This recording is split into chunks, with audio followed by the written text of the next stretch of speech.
హల్లెలూయా. నమ్మకమైన దేవుడవైనా నీవే చాలు యేసయ్యా. నమ్మకమైన దేవుడవైనా నీవే చాలు యేసయ్యా. నేనేమయ్యున్నా ఏ స్థితిలో ఉన్నా, నేనేమయ్యున్నా ఏ స్థితిలో ఉన్నా ఇంకేమి కోరుకోనయా, అసలింకేమి కోరుకోనయా. నమ్మకమైన దేవుడవైనా నీవే చాలు యేసయ్యా. నమ్మకమైన దేవుడవైనా నీవే చాలు యేసయ్యా. ఆప్తులైన వారే హాని చేయ చూసిన మిత్రులే నిలువకుండినా. ఆప్తులైన వారే హాని చేయ చూసిన మిత్రులే నిలువకుండినా. న్యాయము తీర్చే నీవు నాకుంటే, న్యాయము తీర్చే నీవు నాకుంటే చాలు యేసయ్యా, చాలు యేసయ్యా. నమ్మకమైన దేవుడవైనా నీవే చాలు యేసయ్యా. నమ్మకమైన దేవుడవైనా నీవే చాలు యేసయ్యా. జ్ఞానమంత చూపి శక్తి ధార పోసిన నష్టమే మిగులుచుండినా. జ్ఞానమంత చూపి శక్తి ధార పోసిన నష్టమే మిగులుచుండినా. శాపము బాపే నీవు నాకుంటే, శాపము బాపే నీవు నాకుంటే చాలు యేసయ్యా, చాలు యేసయ్యా. నమ్మకమైన దేవుడవైనా నీవే చాలు యేసయ్యా. నమ్మకమైన దేవుడవైనా నీవే చాలు యేసయ్యా. కష్టకాలమందు గుండె జారిపోయిన గమ్యమే తెలియకుండినా. కష్టకాలమందు గుండె జారిపోయిన గమ్యమే తెలియకుండినా. సాయము చేసే నీవు నాకుంటే, సాయము చేసే నీవు నాకుంటే చాలు యేసయ్యా, చాలు యేసయ్యా. నమ్మకమైన దేవుడవైనా నీవే చాలు యేసయ్యా. నమ్మకమైన దేవుడవైనా నీవే చాలు యేసయ్యా. నేనేమయ్యున్నా ఏ స్థితిలో ఉన్నా, నేనేమయ్యున్నా ఏ స్థితిలో ఉన్నా ఇంకేమి కోరుకోనయా, అసలింకేమి కోరుకోనయా. నమ్మకమైన దేవుడవైనా నీవే చాలు యేసయ్యా.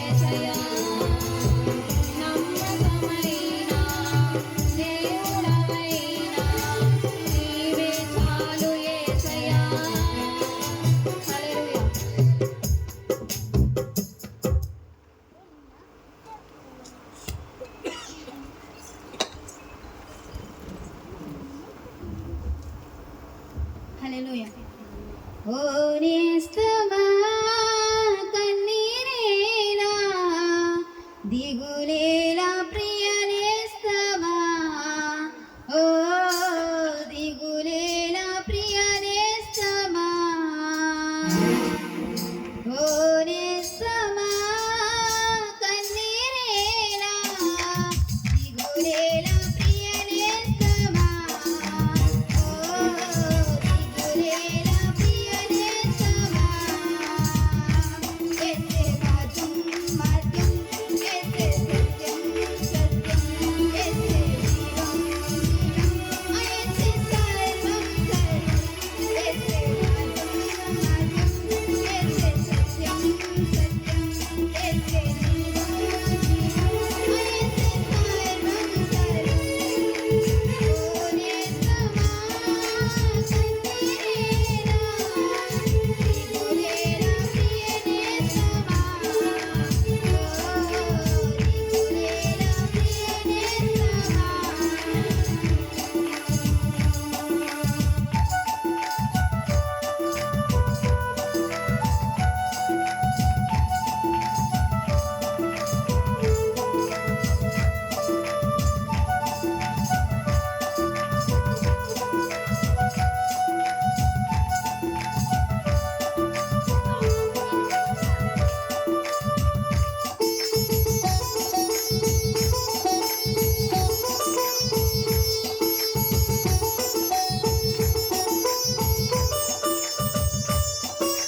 అమ్మా ఇంకెవరన్నా పాడతారా?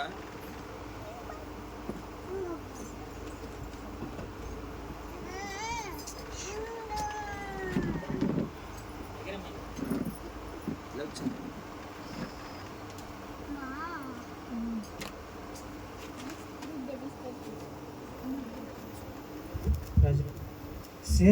స్థిరపరుచువాడవు బలపరుచువాడవు పడిపోయిన చోటే నిలబెట్టి వాడవు ఘనపరుచువాడవు హెచ్చించువాడవు మా పక్షము నిలిచి స్థిరపరుచువాడవు బలపరుచువాడవు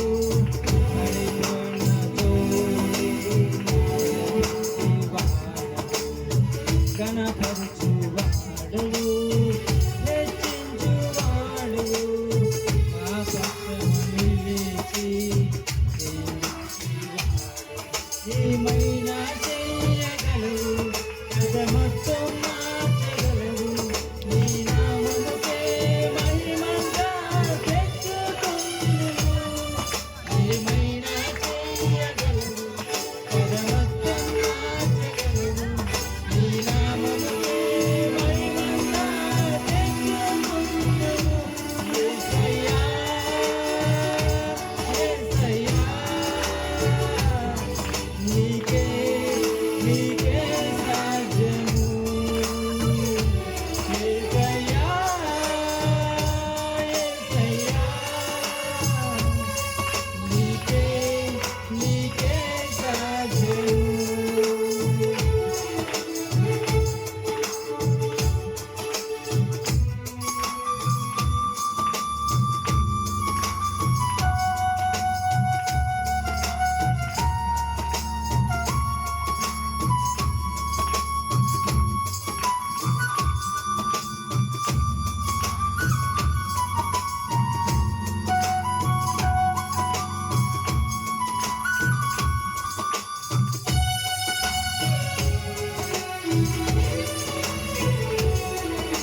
తండ్రివి, ఏదైనా జరుగునా నీ కంచె దాటగా సకలకు సాధ్యం. మా దేవా నీవే మా తోడుండి అంతే చాలు. మా దేవా నీవే మా తోడుండి అంతే చాలు. అపవాది కీడులన్నీ మేలైపోవు. ఏమైనా చెయ్యగలవు, కథమొత్తం మార్చగలవు.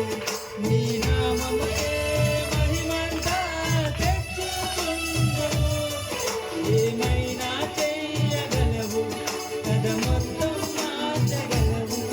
నీ నామముకే మహిమంతా తెచ్చుకుందువు. యేసయ్యా, యేసయ్యా, నీకే నీకే సాధ్యము. యేసయ్యా, యేసయ్యా, నీకే సాధ్యము.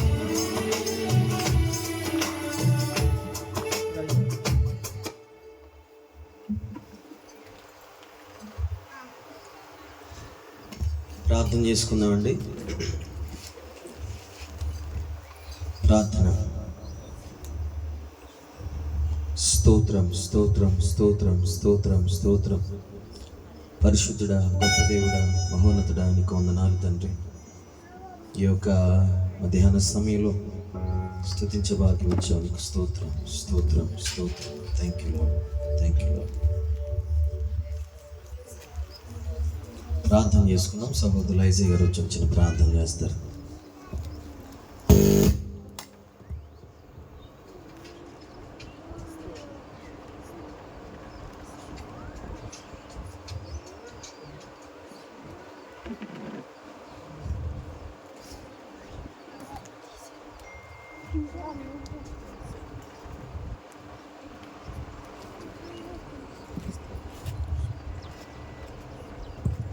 స్తోత్రం ప్రభువా, సర్వోన్నతుడా, సర్వాధికారమైన మా దేవ, నీ ఘనమైన శ్రేష్టమైన నామానికి వందనాలు చెల్లిస్తున్నాం తండ్రి.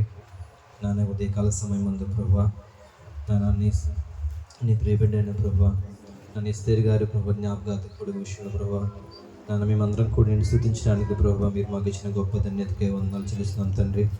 నాన్న ప్రభువా, నాయన తండ్రి ఎస్తేరు గారి విషయంలో ప్రభువా మీరు చేసిన ప్రభువా అనేకమైన విషయాలను బట్టి నీకు వందనాలు. మీరు ఇచ్చిన విలువైన రక్షణ బట్టి ప్రభువా నీకు వందనాలు.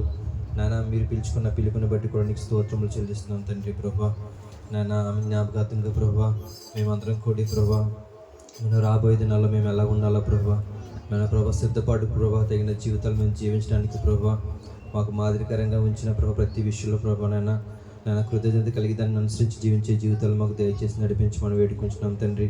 నన్ను ఈ సమయం మంది దాసులు నిలబడి మాట్లాడుచుండగా మీ సహాయతను మాకు అనుగ్రహించండి. ఈ కుటుంబానికి ఆదరణ ఓదార్పును అనుగ్రహించమని వేడుకుంటున్నాం తండ్రి. నన్ను మా అందరికి కూడా ప్రభావ మీ సహాయతను అనుగ్రహించి నన్ను మీ ఆదరణ మాకు అనుగ్రహించి నాన్న ఈ కూడికంతి నీకు మహిమకరంగా జరిగించుకోమని యేసయ్య నామమున వేడుకుంటున్నాం మా పరమ తండ్రి. ఆమేన్. ఒకసారి అందరూ దేవునికి స్తోత్రం చెప్పండి. హల్లెలూయా.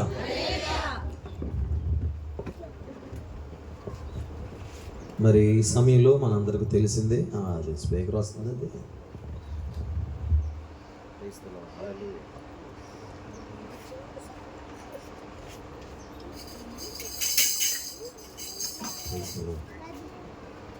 ఇక్కడ కదపాలనుకుంటు ఫాస్ట్గా చేయండి, ఫాస్ట్గా చేయగలరు.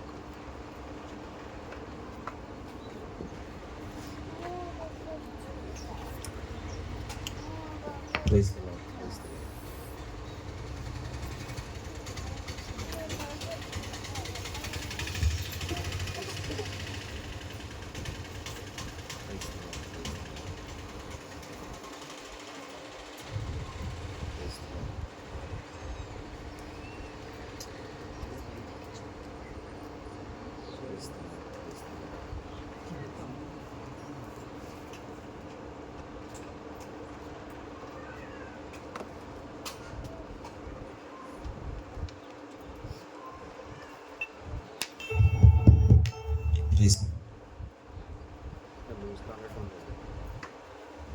అక్కడే అనుకుంటుంది.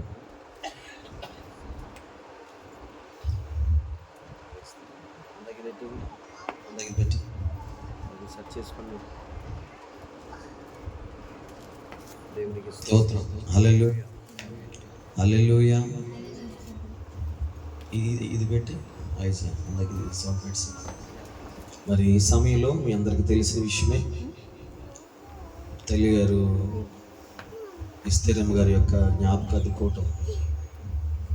మరి ఆవిడ ప్రభులో నిద్రించినటువంటి పరిస్థితి మీ అందరికీ తెలిసినటువంటి విషయమే.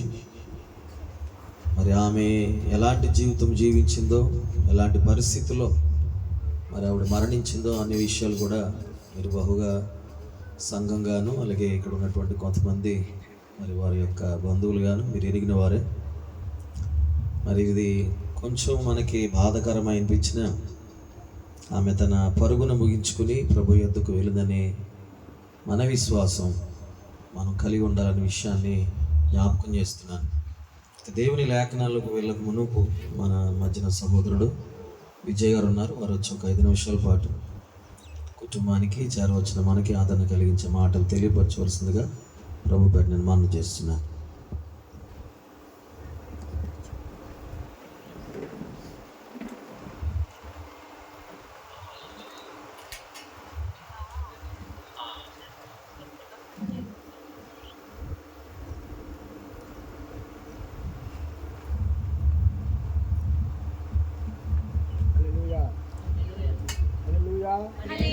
హల్లెలూయా. ప్రియులారా, ఈరోజు మన శివ వాళ్ళ అమ్మగారు మరి జ్ఞాపకం చేసుకున్న రోజు. అయితే ఈ కుటుంబానికి యేసు ప్రభు తప్ప వేరొక దేవుడు ఆదరణ ఇవ్వలేడు. మనం వచ్చి వెళ్ళిపోతాం, చూసి వెళ్ళిపోతాం, చేసి వెళ్ళిపోతాం. కానీ వీరితో ఉండేవాడు ఎవరు అంటే నజరేయుడైన యేసు ప్రభు మాత్రమే. మనం అదొకటి జ్ఞాపకం చేసుకోవాలి. మన కుటుంబానికి మన యేసు తప్ప ఎవరు లేదు. మన జీవితానికి లేదా ఎవరికైనా సరే యేసు ప్రభు ఒక్కడే ఆదరణ. హల్లెలూయా. మనం వచ్చి ఒకరోజు లేదా 1 గంట 2-3 గంటలు ఉంటాం, కానీ వాళ్ళ కుటుంబంలో వారి జీవితంలో అద్భుతాలు చేయాలంటే యేసు ప్రభు వారి జీవితంలో ఉండాలి. అయితే ఒక చిన్న మాటలు శివ వాళ్ళ కుటుంబం కోసం చెప్తూ నేను ముగించేస్తాను. మరి ఏంజెల్ మినిస్ట్రీస్ వారి యొక్క సంఘమునకు శివ, వారి భార్య, వారి 2 పిల్లలు వస్తూ వెళ్తున్నారు. అయితే ఇంత దూర ప్రాంతం నుంచి వాళ్ళు రావడం, ఆరాధన ఎదగడం నాకు చాలా సంతోషకరంగా ఉంది ఇవాళ. అంతేకాదు వీరి అమ్మగారు ఎటువంటి విశ్వాసాన్ని అయితే వదిలిపెట్టి వెళ్ళిపోయారో దాన్ని కొనసాగించాలి, దాన్ని ఇంకా మెరుగుపరచాలి, ఆ విశ్వాసాన్ని బలపరచాలి. అయ్యో దిగులు ఉండకూడదు. మా అమ్మగారు ఎలాగ నన్ను ఉండమన్నారు, నా కుటుంబంలో నేను ఏం చేస్తున్నాను, మా అమ్మగారికి నేను విధేయత కలిగి ఉన్నానా, లేదా మా కుటుంబం మా అమ్మగారు ఎటువంటి దారిలో వెళ్ళాలని శివ కూడా చెయ్యాలి. ఎంతనా శివ ఏంటండి శివ వారి కుటుంబం కూడా వాళ్ళ అమ్మగారు ఏ విశ్వాసాన్ని అయితే వదిలిపెట్టి వెళ్ళిపోయారో ఆ విశ్వాసాన్ని కొనసాగించాలి. హల్లెలూయా. పౌలు కూడా తన యొక్క మరి పరుగును తొలమిట్టించాడు. అతను యేసు వైపు చూచుచు యేసును చూస్తూ ముందుకు వెళ్తూ అపోస్తులైన పౌలు ఆ యొక్క విశ్వాసాన్ని, ఆ యొక్క జీవితాన్ని కొనసాగిస్తూ వెళ్ళిపోతూ నా వల్లే మీరు బతకండి అపోస్తులైన పౌలు చెప్పి ఉన్నాడు. అలాగే ఈ కుటుంబం కోసం ఒక చిన్న వాక్యము నేను చూపిస్తూ మరి నేను ముగించేస్తాను. 1వ రాజుల గ్రంథము 8వ అధ్యాయము 41వ వచనం. మరియు ఇశ్రాయేలీయులకు నీ జనుల సంబంధులు కానీ పరదేశుల నీ నామం బట్టి దూరదేశం నుండి వచ్చి నీ ఘనమైన నామమును గూర్చియు నీ బాహుబలమును గూర్చియు నీవు చాపిన బాహు ప్రసిద్ధిని గూర్చి విందురు. వారు వచ్చి ఈ మందిరము తట్టు తిరిగి ప్రార్థన చేసిన ఎడల. హల్లెలూయా. చూడండి పిల్లరా, ఇక్కడ ఒక చిన్న వాక్యము. వారు వచ్చి ఈ మందిరము తట్టు తిరిగి ప్రార్థన చేసిన ఎడల ఆకాశమున నీ నివాస స్థలమందు నీవు విని పరదేశులు నిన్ను వేడుకొని దాని కాలము సమస్తము అనుగ్రహించును. అప్పుడు లోకములోని జనులందరూ నీ నామమును ఎరిగి ఇశ్రాయేలీయులకు నీ జనుల వల్ల నీ యందు భయభక్తులు కలిగి నేను కట్టించిన ఈ మందిరమునకు నీ పేరు పెట్టబడినదని తెలుసుకుందరు. హల్లెలూయా. అయితే ఇక్కడ నేను చెప్పింది ఏంటంటే చిన్న విషయం చూడండి. నీ ఘనమైన నామమును గూర్చి, నీ బాహుబలమును గూర్చి, నువ్వు చాపిన బాహు ప్రసిద్ధిని గూర్చి విందురు. మరి వీళ్ళ అమ్మగారు మరి వెళ్ళిపోతూ వీరికి యేసు ప్రభు యొక్క ప్రార్థన, ఆ విశ్వాసాన్ని, ఆ యొక్క సహవాసాన్ని చూపిస్తూ మరి తన కాలము మరి మొత్తం ముగించుకున్నారు. అయితే ఆవిడ ప్రభువు నందు నిద్రపోయింది. ఇప్పుడు ఆవిడ ప్రభు దగ్గరికి వెళ్ళిపోయి ఉన్నారు.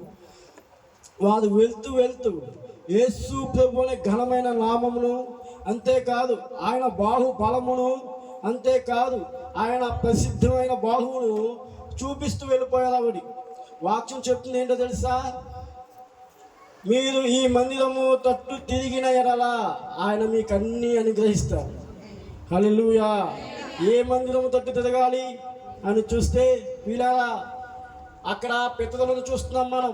ఇశ్రాయేలు జనాంగంలో సొలొమోను సంబంధించిన విషయాన్ని చూస్తున్నాం. కానీ ఇక్కడ ఒక స్త్రీ లేదా ఒక తల్లి ఒక మందిరాన్ని చూపిస్తూ వెళ్ళిపోయింది. ఆ మందిరపు తట్టు తిరగాలి నువ్వు నా కుమారుడా, లేదా ఈ కుటుంబంకి చెప్తున్నదే. ఆ మందిరం తట్టు తిరుగుతూ ప్రార్థనలో మీరు ఉండాలి, వాక్యంలో మీరు ఉండాలి. మీరు యేసు ప్రభుని ఏమైనా అడిగినా, ఏమడుగుతారో ఆయన అన్ని అనుగ్రహిస్తారు. హల్లెలూయా. దావీదు సొలొమోనుకి చెప్పాడు. అలాగే ఈ కుటుంబంలో ఈ యొక్క తల్లి గారు కూడా వారి యొక్క పిల్లలకి ఒక మాదిరికమైన జీవితాన్ని ఇస్తూ వెళ్ళిపోయింది. నాకు ఒకటే ఆశ, ఈ కుటుంబము ఏంజల్ మినిస్ట్రీస్ లేదా మన అనుపత్తిలో ఉన్న ఆ యొక్క సంఘంలో బలపడాలి. ఒక్కరిని చూసి కాదు, కానీ మిమ్మల్ని చూసి మరొకరు ఏం చేయాలంటే పైకి లాగాలి. హల్లెలూయా. ఏంటి నీ సంఘం కోసం మీకోసం గొప్ప చెప్పుకున్నదేమో, గొప్పలో చెప్పాలి ఇక్కడ. ఆమేన్. మన సంఘంలో మన వాళ్ళు ఏమవ్వాలండి? బలపడాలి. ప్రార్థనలో కుటుంబం బలపడాలి, వాక్యంలో బలపడాలి. అంతేకాదు సంఘానికి మాదిరికరమైన జీవితంగా వాళ్ళ కుటుంబం ఉండాలి. వాళ్ళ కుటుంబమే కాదు, ఆ కుటుంబం ద్వారా అనేకమైన కుటుంబాలు రక్షించబడాలి. మా అమ్మగారు వెళ్ళిపోయారు, దేవుడు నన్ను నిర్దించారు. కానీ ఇప్పుడు మనం ఏం చేయాలి? ఆవిడికి సంతోషకరమైన కార్యము చూపించాలి. హల్లెలూయా. యేసు ప్రభుకి మనం ఏదన్నా చేసామనుకోండి, యేసు ప్రభుకి మనం ఏదన్నా మరి ఏది చేసినా ఆవిడే సంతోషపడుద్ది. హల్లెలూయా. మరి అటు విధంగా ఈ కుటుంబము మన సంఘంలో బలపడాలి. అంతేకాదు ఇక్కడ వచ్చిన వారిని కూడా ఒక మాట చెప్తున్నాను. ఎవరు ఉన్నారనో ఎవరు లేదనో కాదు, ఒక మాట మన కుటుంబంలో కానీ మనకు కానీ నేను ఒకటే చెప్తున్నాను. ఒక్క వ్యక్తి మనకు ఆధారము. ఆయన పేరు నజరేయుడైన యేసు ప్రభువు. హల్లెలూయా. ఆయన మరి ముట్టుకుంటే వ్యాధిగ్రస్తులను స్వస్థపరిచేవాడు. అంతేకాదు పిల్లల సమస్య ఒక స్త్రీ ఉంది. ఆ స్త్రీ దగ్గరికి వెళ్ళి ఇంకో నువ్వు ఇలాగున్నావు, నువ్వు ఇలాగ ఉండు అని చెప్పి ఒక స్త్రీని ఎంతో బాధపడుతుంటే ఆ స్త్రీని కూడా మార్చిన వ్యక్తి.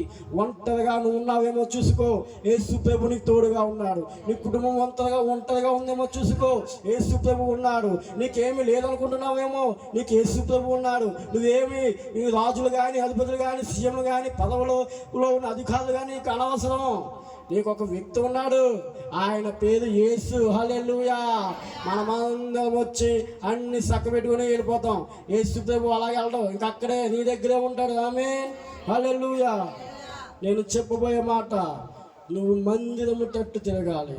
నీ యొక్క తల్లి ఎలాగైతే తిరిగిందో, లేదా నీ పెద్దవారు మరి ఎలా అయితే మాదిరికరంగా యేసు ప్రభు మందిరం తట్టు తిరిగి ప్రార్థన చేసి ఎలా అయితే పొందుకున్నారో, నీ కుటుంబం కూడా అలాగే పొందుకోవాలని. అంతేకాదు సంఘంకే కాదు, ఈ యొక్క సమాజానికే కాదు, ఈ దేశంలో కూడా ఈ కుటుంబం ఒక మాదిరికరంగా ఉండాలని సంఘ తరపున దైవజనుల తరపున నేను కూడా మనం కోరుకుంటున్నాను. ఈ వాక్యం దేవుడు దీవించునుగాక.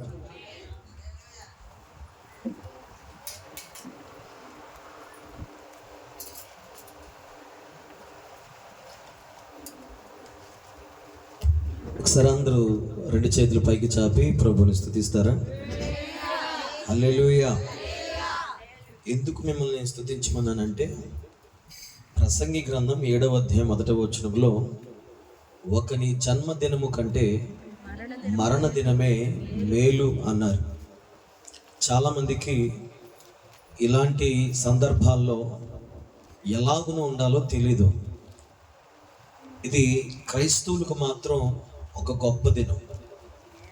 ఎందుకు గొప్ప దినం అంటే, మానవుడు పుట్టిన తర్వాత అతడు జన్మదినముగా లెక్కింపబడిన ఆ దినము మొదలుకొని తన జీవితకాలం అంతా పడినటువంటి శ్రమలన్నీ కూడా ముగించుకుని, తన భారాలన్నీ కూడా ముగించుకుని, వ్యాధుల చేత, ఇబ్బందుల చేత, నష్టాల చేత, కష్టాల చేత, శ్రమల చేత నానా హింసలు పడి దేవుని యొద్దకు వెళ్ళే దినం ఏదైతే ఉందో ఆ దినమే మానవుడికి అనగా క్రైస్తవుడికి మేలు అన్నారు.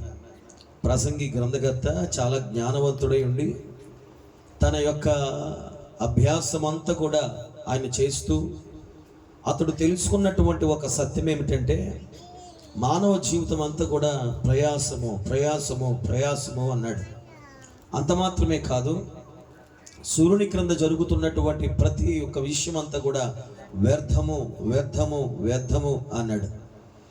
దాని యొక్క భావం ఏమిటంటే, మానవుడు పుట్టిన తర్వాత దేవుని ఆలోచన వైపు కాకుండా, ఆయన ఉద్దేశం వైపు కాకుండా, తనకు అనుగుణముగా అనేక విషయాలు మలుచుకొని ఇబ్బందులు పడుతూ ఎదుటివాడిని ప్రేమించడం మానవేసి అసూయల చేత, కక్షల చేత, క్రోధముల చేత ప్రభు నడవలసినటువంటి ఇచ్చినటువంటి మాటలు ప్రకారంగా కాక వ్యసనాల్లోనూ పాపపు క్రియల్లోనూ హేయమైన వాటి విషయంలో మానవుడు జీవించి నానా బాధలు పడి దేవుని యొక్క కృప అతనికి తోడుగా ఉంటే మరల కొలపబడి ప్రభు యొద్దకు వచ్చి అతడు చనిపోతే అది మేలుకరమైనటువంటి మరణం. ఇలా కాకుండా సృష్టికర్త అయిన దేవుణ్ణి ఏ మానవుడు కూడా తెలుసుకోకుండా తెలిసి తెలియనట్టుగా జీవించి క్రైస్తవ భక్తి లేకుండా ఎన్ని ప్రయత్నాలు చేసి అతడు చనిపోయినా ఆ మరణ దినము అతనికి మేలు కాదు. క్రైస్తవుడికి ఎందుకు మేలు? ప్రభువులో ఉండి చనిపోతే మేలు. కీర్తనలో ఒక మాట అంటాడు, ప్రభునందు మృతులైన వారు ధన్యులు. ప్రకటన అంటాడు ఆ మాట. కీర్తన ఏమంటాడంటే, యెహోవా భక్తుల యొక్క మరణము ఆయన దృష్టికి చాలా విలువైంది. ఈ మాటలు మనము ధ్యానించినప్పుడు మనసు పెడదాం. ఇది నాన్న ఒక 20 నిమిషాల మాట నేను చెప్తాను, నా మాట మీద దృష్టి పెట్టండి. ఎందుకు ఆ మాటలు భక్తులు పలికరు? ఎందుకు మాట్లాడవలసి వచ్చింది? ఈ తల్లి గారు నాకు తెలిసి సేవ మేము ప్రారంభించిన తర్వాత వారు మాకు పరిచయం అయ్యారు నరేష్ గారి యొక్క కుటుంబం ద్వారా. అప్పటి నుండి చెల్లి వీళ్ళందరూ మరి చక్కగా మరి వాళ్ళు చూడముచ్చడుగా ఒకే బండి మీద అందరు కలిసి, వాళ్ళ బిడ్డలు, వారు, అత్తయ్య వాళ్ళందరూ కలిసి వస్తూ ఉండేవారు, తమ్ముడు వీళ్ళందరూ కలిసి. మరి నేను ఆమెల గురించి కొన్ని విషయాలు నేను చెప్పగలిగితే ఇది నేను ఒక సేవకుడిగా, ఆమె సేవకులన్న, పరిచర్య అన్న, సంఘం అన్న బిడ్డకి చాలా ఇష్టం. ఎందుకంటే ఆవిడ చనిపోయిన తర్వాత వారి స్థానిక పాస్టర్ గారు వచ్చి ఒక మాట అన్నారు, ఏమండి ఇవిడి మా సంఘాల్లో చిన్నప్పటి నుండి కూడా పిల్లలకి సండే స్కూల్ చెప్తూ ఉండేది, చక్కగా ఆ బిడ్డ నడిపిస్తూ ఉండేది అని చెప్పడం నేను విన్నాను. మరొక ఆయన చెప్తున్న మాట, ఒక మంచి పరిచయం చేస్తూ ఉండేదండి ఒకప్పుడు మా దగ్గర అని చెప్పారు. అంటే ఆమెకు ఉన్నటువంటి గొప్ప లక్షణం ఏంటంటే, దేవుని సంఘములో, దేవుని మనుషులతో, దైవ జనాంగముతో ఒక మంచి అనుభూతి, లేకపోతే మంచి ప్రేమను చూపించే గొప్ప లక్షణం. ఇదంతా దేని బట్టి వచ్చిందంటే, ఆమె యేసు ప్రభులో ఉన్న విషయం బట్టి వచ్చింది. ఎందుకంటే మేమెవరమో ఆవిడికి తెలియదు. ఈరోజు సంఘం వచ్చారు, ఆవిడెవరో మాకు తెలీదు, మా బంధువు కాదు, మా రక్త సంబంధులు కాదు. కానీ ప్రభువైన యేసు రక్తము మనల్ని ఏం చేసిందంటే ఒకే కుటుంబంగా కట్టి ఇదినాన మరి ఆమెను జ్ఞాపకం చేసుకోవడానికి మాకు కూడా హృదయంలో వేదన అనుగ్రహించింది. అది కేవలం దేవుని ప్రేమను బట్టి మాత్రమే. దేవునికి స్తోత్రం కలుగునుగాక. మరి చాలా విషయాలు మనం జ్ఞాపకం చేసుకోవచ్చు. అయితే బైబిల్ గ్రంథంలో సామెతలో 10:7 ప్రకారంగా మీరు తినే అవసరం అందుకు తెలిసిన మాట చెప్తున్నాను కనుక నీతిమంతుల్ని జ్ఞాపకం చేసుకోవడం ఆశీర్వాదకరం అన్నాడు. ఏమన్నాడండి? నీతిమంతుల్ని జ్ఞాపకం చేసుకోవడం ఆశీర్వాదకరం అన్నాడు. మానవుడు బ్రతికినప్పుడు నీతిమంతుడు అవుతాడా? చనిపోయిన తర్వాత నీతిమంతుడు అవుతాడా? ఎప్పుడు నీతిమంతుడు అవుతాడు చెప్పండి? నా మాట మీకు అర్థం కాలేదేమో అనుకుంటున్నాను. మానవుడు బ్రతికినప్పుడు నీతిమంతుడు అవుతాడా? చనిపోయిన తర్వాత నీతిమంతుడు అవుతాడా? వాక్యం తెలిస్తే మీరు నోరు తెరిచి చెప్పండి. చెప్తలేదు ఎవరు. నేనేమంటాను తెలుసా? ఒక అర్థం చెప్తాను. చనిపోయిన తర్వాత అంటాను. అదేంటండి చనిపోయిన తర్వాత నీతిమంతుడు అవుతావేటండి అని మీరు నాకు ఒక ప్రశ్నగా మీరు మాట్లాడితే నేను దానికి జవాబు చెప్తాను. అవి భోజనాలు అది అని అనుకుంటామా? అవి చూడండి, చూసేవాళ్ళు వెళ్ళండి. దేవునికి స్తోత్రం. మీరు కొన్ని నిమిషాలు దేవుని వాక్యాన్ని భుజించండి. ఏంటి మాట? చనిపోయిన తర్వాత నీతిమంతుడు అన్నాను. ఎందుకు నీతిమంతుడు చనిపోయి అవుతాడంటే మనసు పెట్టండి, అతడు చనిపోయినటువంటి ఆ పరిస్థితి నేను చెప్తున్నది లోకాన్ని విడిచిపెట్టినప్పుడు కాదు. ప్రభువైన యేసు దేవుడును అంగీకరించి యేసు ఒక్కడే తప్ప నా పాపములు ఎవరు కూడా క్షమించరని విశ్వసించి నీటి మూలముగాను ఆత్మ మూలముగాను తన పాప జీవితంలో చనిపోయి క్రీస్తుతో పాటు లేవగలిగితే, ఆ చావు చావగలిగితే అప్పుడు మానవులందరూ ఏమవుతారు తెలుసా? నీతిమంతులు. బాప్తిస్మము తీసుకున్నటువంటి ప్రతి ఒక్కరు గ్రహించవలసిన విషయం, మనం చనిపోయి మరలా బ్రతుకుతున్నాం. ఏంటి చావు? పాపము నుండి చావు. ఏమిటి చావు? దేవునికి నచ్చని జీవితము నుండి చావు. ఏమిటి చావు?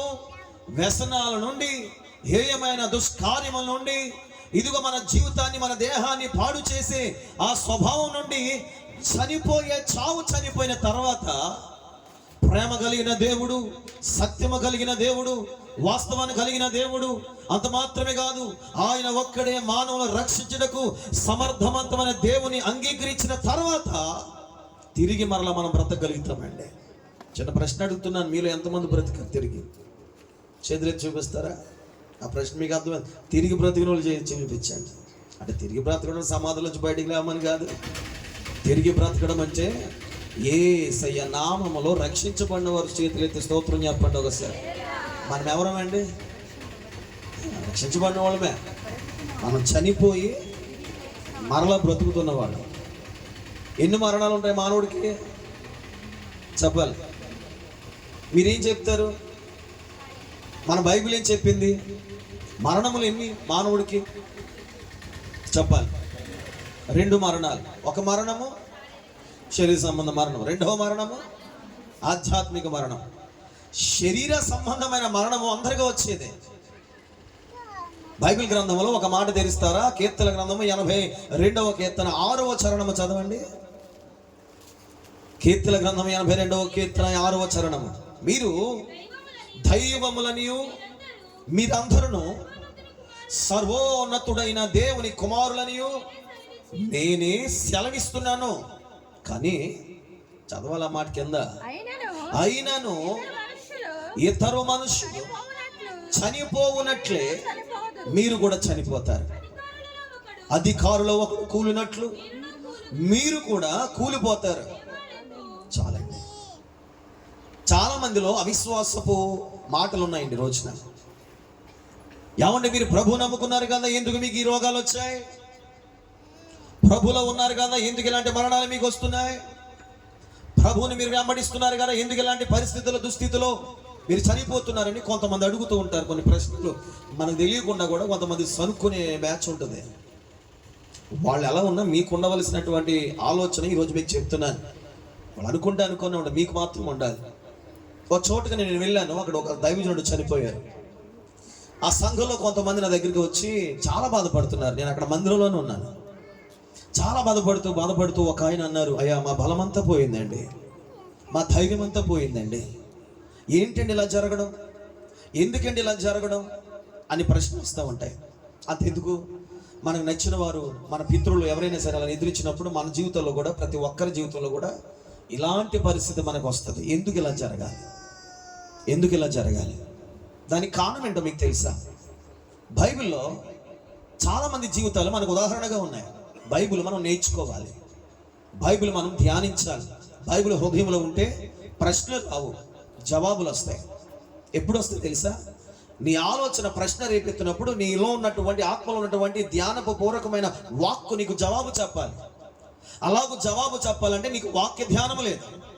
ఇప్పుడు 82వ కీర్తన 6వ వచనం ప్రకారంగా బైబిల్ చెప్తుంది ప్రకారం, కీర్తనగాడు అంటాడు, మీరు అందరూ దైవములని ఎప్పుడేమో తెలుసా? ప్రభువుని అంగీకరించిన తర్వాత, ప్రభుని వెంబడించిన తర్వాత, యేసు రక్తంలో కడగబడిన తర్వాత మనమందరము దేవుని పోలికలో ఉన్నవారమే, మనము దేవుని పిల్లలమే. కానీ ఒక మాట చెప్తున్నాను, ఆలకించండి అంటూ, అందరూ కూలినట్లుగానే మీరు కూడా కూలిపోతారు. ఏమన్నాడండి? అధికారుల్లో ఒకడు కూలినట్లుగా మీరు కూడా కూలిపోతారు అని అన్నాడు. ఆయన నాతో అన్నారు, అయ్యా ఎందుకండి ఇలా జరిగింది? అప్పుడు నేను ఒక మాట వారితో నేను చెప్పాను. ఈ మాట మీరు మనసులో పెట్టుకోండి.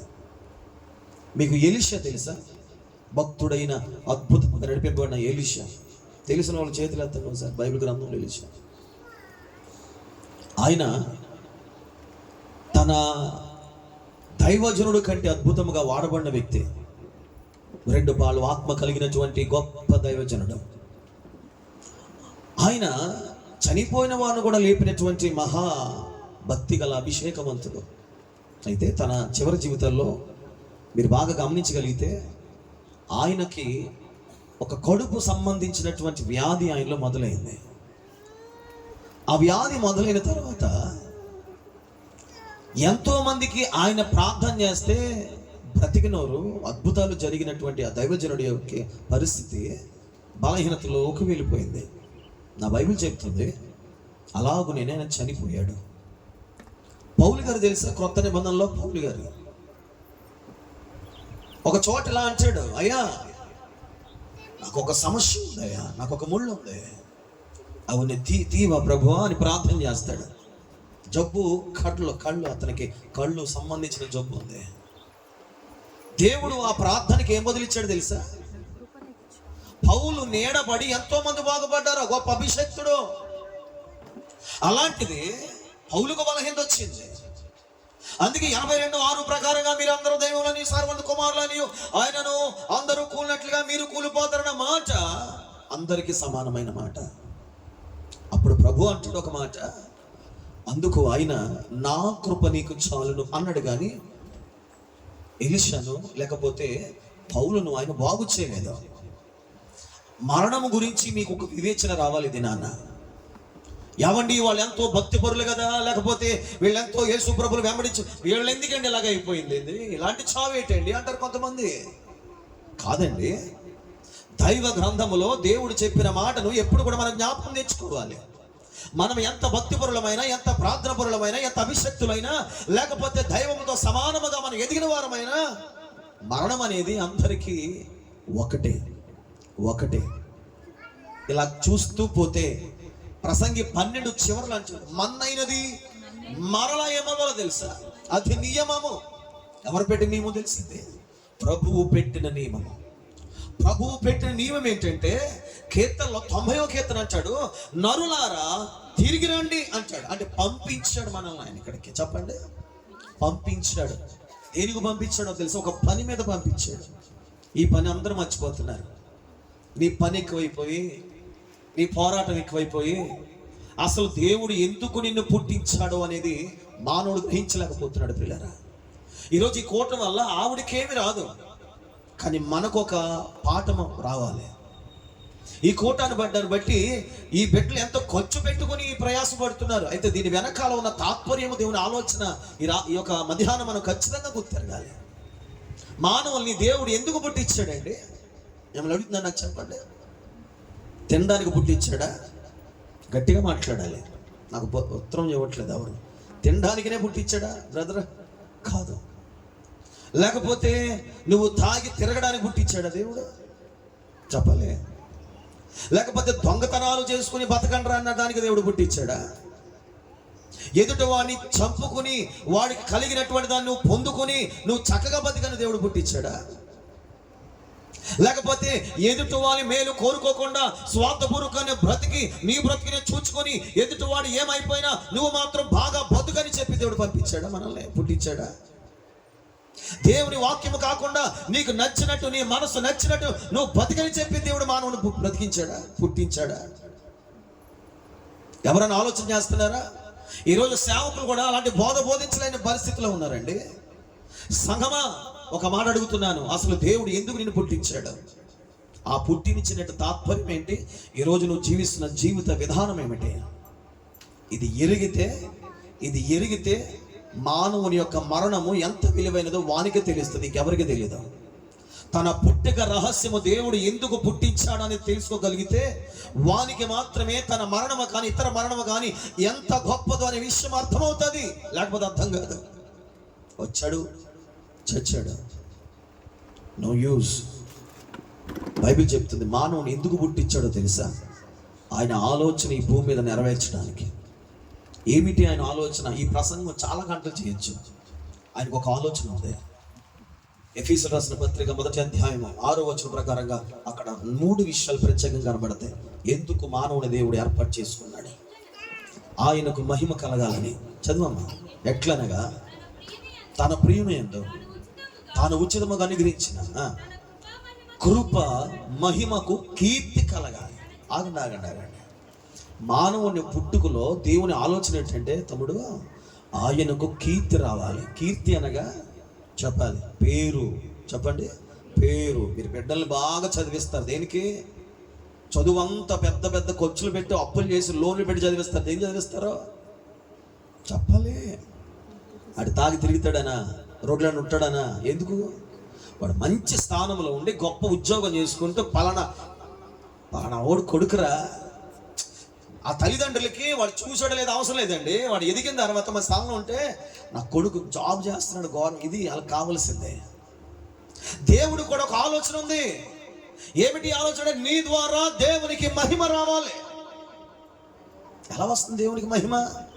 పేరుకేమో యేసు ప్రభు నమ్ముకున్న వాళ్ళమో, చేసే క్రియలేమో పాపపు క్రియలు చేస్తూ ఉన్నాం. ఎలా వస్తుంది మహిమ చెప్పండి? పేరుకేమో భక్తి పరులమో, పేరుకేమో గొప్ప ప్రార్థన వీరులమో, లేకపోతే ఇదిగో ప్రతి వారము దేవుని మందిరికి వెళ్ళేవారమే, కానీ బ్రతుకు మారకుండా దేవునికి మహిమ ఎలా వస్తుంది? నేను చిన్న మాట అడుగుతున్నాను, బైబిల్లో ప్రకారంగా అడుగుతున్నాను. నీతిమంతుడు ఎవరైనా ఉన్నారని బైబిల్ చెప్పిందా? నాతో సహా ఎవరు లేరు. కానీ నీతిమంతుడుగా మార్చబడ్డానికి భూమి మీద ఇంకా బ్రతికిస్తున్నాడని విషయం మాత్రం బైబిల్ చెప్పింది. ఎఫెసీ 4:11 ప్రకారంగా అక్కడ మీరు చదువుకోవచ్చు. ఏమిటంటే ఆయనకు కలిగిన సంపూర్ణతకు సమానమైన సంపూర్ణ పురుషుల మగు వరకు, మనుషుల మగు వరకు ఆయన మనల్ని ఇలాగ ఈ భూమి మీద పెట్టాడు. అంటే దాని అర్థం ఏంటంటే ఆయన ఎలాగా పర్ఫెక్షన్గా ఉన్నాడు, పర్ఫెక్ట్గా బతికాడు. ఈ లోకానికి వచ్చి మాదిరికరమైన బ్రతుకు యేసు ప్రభు ఎలాగైతే చూపించాడో ఈ లోకంలో ప్రభు నమ్ముకున్న వాళ్ళు కూడా ఆయన అలాగా బ్రతికి చూడాలి. అలా ఉంటేనే యేసుకు మహిమ కీర్తి వస్తుంది. ఒక మాట ఎలాగ అడుగుతాను నాకు చెప్పండి. ఒక కలెక్టర్ గారు అబ్బాయి ఉన్నాడు అనుకోండి, ఉదాహరణ. ఆ కలెక్టర్ గారు ఆశ ఎలా ఉంటుంది చెప్పండి? నాకంటే నా కొడుకు ఎలా ఉండాలి? గొప్పడుగా ఉండాలి. ఆలోచిస్తాడా? ఆలోచించడా? నేను కూడా ఆలోచిస్తాను, నా పిల్లలు నాకంటే గొప్ప సేవ చేయాలని. కలెక్టర్ గారు ఆలోచన మొత్తం మారిపోయి కలెక్టర్ గారు కొడుకు దొంగోడు అవుతే ఎలా ఉంటుంది చెప్పండి అమ్మా? చెప్పాలి. మాట్లాడతలేదేంటో మీరు? ఆకలేస్తుందా? వేస్తుంది, వేసిన పర్లే, కాసేపు ఆగండి. దేవుని వాక్యం ఎందుకో నాకు ప్రేరేపణ వస్తుంది మాట్లాడమని. ఒక ఒక ఒక మానవుని యొక్క కుమారుడు మానవుని యొక్క ఆలోచన పాడు చేస్తేనే మానవుడు తట్టుకోలేడే. అలాంటిది దేవుడు. ఆయన ఎవరో తెలుసా? దేవుడు. ఎలాంటి దేవుడు అనుకుంటున్నారు? దేవుళ్ళలో ఒక్కడు కాదు ఆయన. నా బైబిల్ చెప్తుంది, యెహోషువ గ్రంథంలో అంటాడు, దేవుళ్ళలో దేవుడు యెహోవాయే. యెహోవాయే దేవుడు అన్నాడు. ఆయన ఆది అంతము లేనివాడు, ఆయన మహాపరిశుద్ధుడు, ఆయనకు సాటైన దైవము ఎవరు లేరని నా బైబిల్ చెప్తుంది.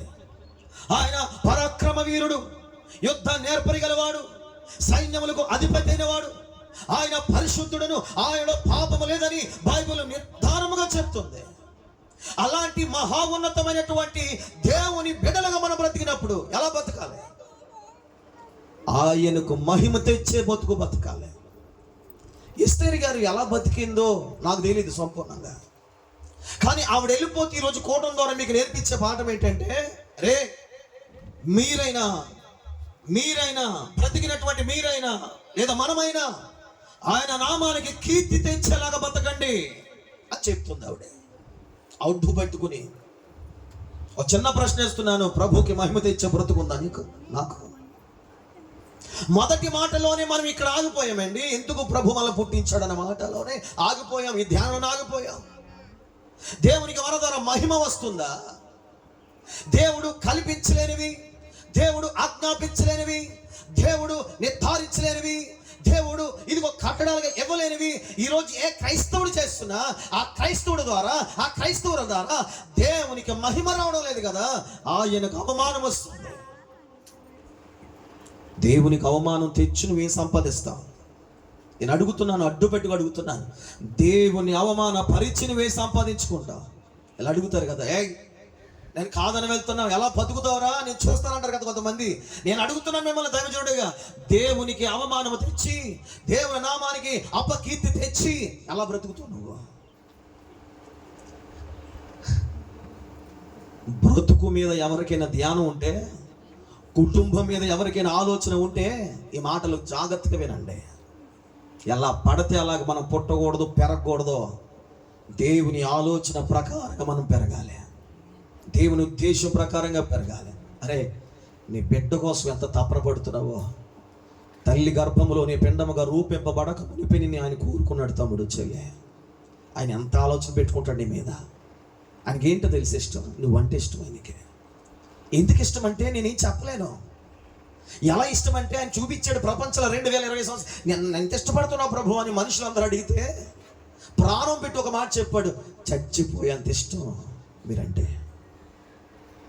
అంత ప్రేమిస్తున్నటువంటి మనుషుడు ఎవరైనా భూమి మీద దొరుకుతారా? చేతులు కోసేసుకునే వాళ్ళకే నువ్వు సరెండర్ అయిపోతే ఏమండి, ఏదేదో కవిత్వాలు పలికి 4 మాటలు చెబుతున్న వాడికే నువ్వు సరెండర్ అయిపోతే, అందగత్తులకే నువ్వు కింద మీద పడిపోతే, అలాంటిది ప్రాణం పెట్టినటువంటి గొప్ప ప్రాణప్రియుడైన అలాంటి వాడికి ఎంత కమిట్మెంట్ అవ్వాలి, మనం ఎంత కవినెంట్గా మార్చబడాలి దేవుని దగ్గర. ఆలోచన విధానం ఏదైనా మార్పు వస్తుందా మనకి? ఆలోచించండి. మిమ్మల్ని ఎందుకు ఈ మాట అడుగుతున్నానంటే మిమ్మల్ని తిట్టాలని కాదు, మిమ్మల్ని ప్రోత్సాహపరచాలి నేను దేవునిలో. ఏమిటి ప్రోత్సాహం అంటే మన ద్వారా దేవునికి మహిమ వెళ్ళాలి, మన ద్వారా దేవునికి కీర్తి కలగాలి. పక్వతి మాట చెప్పండి, మన ద్వారా దేవునికి మహిమ కలగాలని చెప్పండి. గట్టిగా చెప్పాలి మాట, ముమ్మారు చెప్పండి. నా మాట ఎలాగా మీరు శ్రద్ధగా అంటలేదు, పక్కన మాట్లాడ బాగా వింటారు కదా. మనకి ఎప్పుడు ఏ ఆలోచన ఏ మాట్లాడటం తెలుసా? మనం మన ఇంట్లో వాళ్ళు చెప్పిన మాటలేనో, మన వాళ్ళు చెప్పిన మాటలేనో, పక్క వాళ్ళు మాటలేదని చెప్పాడంటే మాత్రం బాగా వింటాం. అందుకే మరలా చెప్పండి పక్క వాళ్ళతో, బ్రతికేదేదో దేవునికి మహిమార్థంగా బతకండి. చెప్పండి చెప్పండి చెప్పండి చెప్పండి చెప్పండి. ఈ రోజునండి నేను చూస్తున్నాను, చాలా గమనిస్తున్నానండి, మనుషులకు భయం లేదండి. ఏం లేదండి, ఎంత భయం లేదండి. భయపడుతూ దేవుని దగ్గర ఉన్నవాడే దేవునికి మహిమ తెస్తాడు. నా మాట మీరు ఆలకిస్తున్నారా? ఎక్కడున్నా సరే వాక్యం శ్రద్ధ పెట్టండి. 1 గంట ఆలస్యమైన వాక్యం చెప్తున్నాం ఈరోజు నేను. దేవునికి స్తోత్రం చెప్పండి. హల్లెలూయా. దేవునికి భయపడేవాడు దేవునికి మహిమ తెస్తాడు. ఎలా అంటే పాస్టర్ గారు అంటే ఏం లేదు, అక్కడికి వెళ్ళాం అనుకో, పోలీసుడు సిద్ధ కూడా వెళ్తావా? నేను రాత్రి మేము జ్యూస్ తాగుదామని వెళ్ళాం, ఆయన నేను వాళ్ళు జీప్లేసుకు వచ్చేస్తున్నారు, పోలోమాట జీప్లేసుకు వచ్చేస్తున్నారు, మా కంగారు వచ్చేస్తుంది. అంటే మేము ఎంత చెప్పడం మేము ఏదో ఒప్పు చేయలేదు, కానీ మాకు భయం వేస్తుంది. ఆ షాప్ కూడా అంటున్నాడు, మాకు వచ్చాడన్న అక్కడ ఉండగానన్న కొడేస్తాడు అంటే మేము పరిగెత్తుకుని వాళ్ళకి వెళ్ళిపోతున్నాం. ఒకటి కాదు, 2 తెగ వచ్చేస్తున్నారు అక్కడ. ఆ చూసి మొత్తం మీద తాగేవాళ్ళు అసలు మా తప్పేళ్ళు, షాప్ వాడికి ఇబ్బంది. అది తాగి వాళ్ళు అక్కడ తాగకుండా భయం వేసేసి మంది ఎదరికి వెళ్ళిపోయి కాసేపు అక్కడ ఆగి తాగేసి పాడేసి వచ్చి ఎందుకు భయపడ్డం మాకు తెలుద్దాం. పోలీసుడు అంటే భయం. పోలీసులకు ఉన్నటువంటి భయము ఆయనకు నీకు భయం లేదు. ఎందుకంటే ఇటు కనబడతాడు, ఆయన కనబడ్డాం. ఆయన కనబడితే చరిత్ర ఉండదు. ఆయన కనబడ్డాడంటే చరిత్ర ఉండదు. మరలా చెప్తాను, గుర్తుపెట్టుకో. దేవునికి భయపడుతూ ఉంటే పాపం చేయవు. దేవునికి భయపడుతూ ఉంటే ఆజ్ఞలు నెరవేరుస్తావు. దేవునికి భయపడకపోతే మాత్రం కొద్ది రోజులకి ఒక శుభవార్త ఏంటో తెలుసా? ఎలాగ నీ జీవితం అయిపోద్దో నేను నోటితో చెప్పలేను. ప్రేమతో హెచ్చరిస్తున్నాను అమ్మా, అందరికీ చెప్తున్నాను, ఒక సేవకుడిగా చెప్తున్నాను. ఇప్పటికైనా దేవునికి భయపడండి. ఎందుకంటే పుట్టించేవాడు ఆయనే, చంపేవాడు ఆయనే, సమస్తము జరిగించేవాడు ఆయన. సమూయేలు గ్రంథంలో మొదటి సమూయేలు గ్రంథంలో 2వ అధ్యాయంలో 6, 7, 8 వచనాల ప్రకారం తీయకలొద్దు. హన్న దేవుని గురించి ఒక అద్భుతమైన వర్ణిస్తుంది. ప్రభువా, నీవు కృంగజేవాడును లేవనెత్తువాడు నీవే, ఐశ్వర్యమును ధనమునిచ్చేవాడు నీవే. ఇదిగో అధికారులు పైకి లేపేవాడును, అధికారులు పెంట మీద నడిపించేవాడు, అన్ని జరిగించేవాడు నీవే. నీవే ఒప్పుకుందావుడే. మీకు కూడా చెప్తున్నాను, సమస్తము జరిగించే దేవుడు యేసు. ఆయన ఒక్కడే సమస్తమునకు ఆధారమైన వాడు. ఆయన ఒక్కడే నిజమైన రక్షకుడైనాడు. ఆయనను భయపడగలిగితే ఆయన సమస్తము కూడా ఇదిగో నా జీవితంలో కర్త, కొనసాగించేవాడు, కాపాడేవాడు, కాపురైన వాడు, నడిపించేవాడని సంపూర్ణంగా విశ్వసించగలిగితే, ఆయనకు నీవు భయపడగలిగితే నేను బ్రతుకు బాగుంటుంది. నిజమే, నేను అలాంటి బతుకున్నానే నీలాగా. కానీ యేసయ్య ఎంతడో తెలుసుకున్నాక, యేసయ్య ఎలా అంటాడని అర్థమైన తర్వాత ఎంతో కొంత భయము చేత మేము ఉంటేనే ఈరోజు మీకు చెప్పగలుగుతున్నాను. నేను ఒక బ్లెస్ చేస్తాను మిమ్మల్ని. ఏమిటి బ్లెస్ అంటే, నువ్వు నిలబడాలి, 10 మంది నిలబెట్టాలి. 10 మందితో పక్కన వచ్చి మాట చెప్పండి. నువ్వు నిలబడాలి, 10 మంది నిలబెట్టాలి. ఆశీర్వాదం అని మాట్లాడండి. అయ్యా మీరు నిలబడాలి, అయ్యా మీరు నిలబడాలి. అమ్మా, చెల్లి, తమ్ముడు, మీరందరూ నిలబడాలి. ఏ విషయాల్లో? దేవుని విషయంలో నిలబడాలి. నువ్వు నిలబడితే నీకు తెలుసో లేదో 10 మంది నిలబడతారు. ఇంకో మాట చెప్ప, నువ్వు పడిపోతే 10 మంది నాశనం అయిపోతారు. నిజం. కొంచెం భయం ఆలోచన చేయదు నాన్న. నీవు నిలబడితే నీ వెనకాల 10 మంది బాగుపడతారు. అదే నీ ఒక్కదానివే కూలిపోతే, అమ్మా నా బ్రతుకు నేను పాడు చేసుకుంటాను, నేను చచ్చిపోతాను, లేదా నచ్చి బతికేస్తానంటే నీ వెనకాల కొంతమంది నాశనం అయిపోతాయి అమ్మా బతుకులు. అలాంటి కుటుంబాలు లేవనుకుంటున్నారా? అలాంటి కుటుంబాలు కనబడ బోల్డ్ కుటుంబాలు ఉన్నాయండి. గృహ యజమానురాలు సరిగ్గా లేక, సరైన త్రోవల వారు నడవక ఎన్నో కుటుంబాలు విచ్ఛిన్నమైపోయాయండి. బిడ్డలకు ఉన్నతమైన భవిష్యత్తు ఇవ్వాల్సినటువంటి తల్లిదండ్రులు సరైన మాదిరికరంగా లేక వారి జీవితాలు నాశనం తెచ్చుకొని వారి వెనకాల జరిగే క్రియలు ఆలోచించుకోకుండా కుటుంబాన్ని పాడు చేశారండి. సహోదరులారా, ఆలోచించండి. మన ద్వారా ఏమి రావాలి దేవునికి? నేను టాపిక్లోకి వస్తున్నాను. ఏమి రావాలి? మహిమ రావాలి. అలా మహిమ రావాలంటే దేవునికి భయపడి బ్రతకాలి. ఎలా బ్రతకాలమ్మా? దేవునికి ఆయన ఉన్నాడు, ఆయన చూస్తాడు, ప్రతి క్రియకు ఆయన ప్రతిఫలం ఇస్తాడు. చాలామందికి ఈ రోజుకు ఎందుకు భయం తెలుసు? నేను ఏం చేయట్లేదు, దేవుడు నాకు నచ్చినట్టుగా రోడ్లు తిరుగుతానంటే నాకు అర్థం కాదు. అర్ధరాత్రి కుర్రగాళ్ళకి పని ఏంటండి? తల్లిదండ్రుల కన్నా మీకు భయం ఉంటుందో లేదు నాకు అర్థం కావట్లేదు. భయం వేసుకొస్తుందండి. రేపొద్దున చిన్నపిల్ల పెద్ద అలా తిరిగితే నా పరిస్థితి ఏమిటి? ఎవరికి భయం ఉండలేదు. మేము అర్ధరాత్రి ప్రార్థన ముగించుకుని తిరిగి వస్తుంటే రోడ్లు అంటే 1 గంట ఉండలేదు, 12 ఉండలేదు, తిరుగులాడుతున్నారు. ఫోన్లు పెట్టుకుని తందనలాడుతా అయి తాగి ఈ తాగి దరిద్ర కొట్టి బతుకులు వచ్చేసాయి కొంతమందికి. నీకు ఎప్పుడు తెలుసా బాధ ఇదే? నీ కళ్ళు ఎదురుగా నీ బెడ్లు కూడా అలా పని నీచ పని చేస్తే నీకు తెలుస్తుంది. ఇప్పుడు తెల్దాం. అవునా కాదా చెప్పండి. ఇప్పుడు తెల్దో. ఏం తెలుసు అంటే, అమ్మను బాధ పెట్టడం తెలుసు నీకు, నాన్న బాధ పెట్టడం తెలుసు, లేకపోతే నీ వాళ్ళని బాధ పెట్టడం తెలుసు. నీకు ఎప్పుడు తెలుస్తుందంటే నువ్వు బ్రతుకుంటప్పటికీ. నీ కొడుకులను చూస్తారు కదా, గలతీ రాసిన పత్రికలో ఒక మాట అంటాడు, మనుషుడా మోసపోకుడి దేవుడు విక్రింపబడడు. మనుషుడు ఏమి విత్తుతాడో అదే పంటను ఖచ్చితంగా కోస్తాడు. అమ్మా, ఇది గొప్ప మార్గము. ఏంటి మార్గం? ఆశీర్వాద మార్గపు దేవుడు మనకు అనుగ్రహించాడు.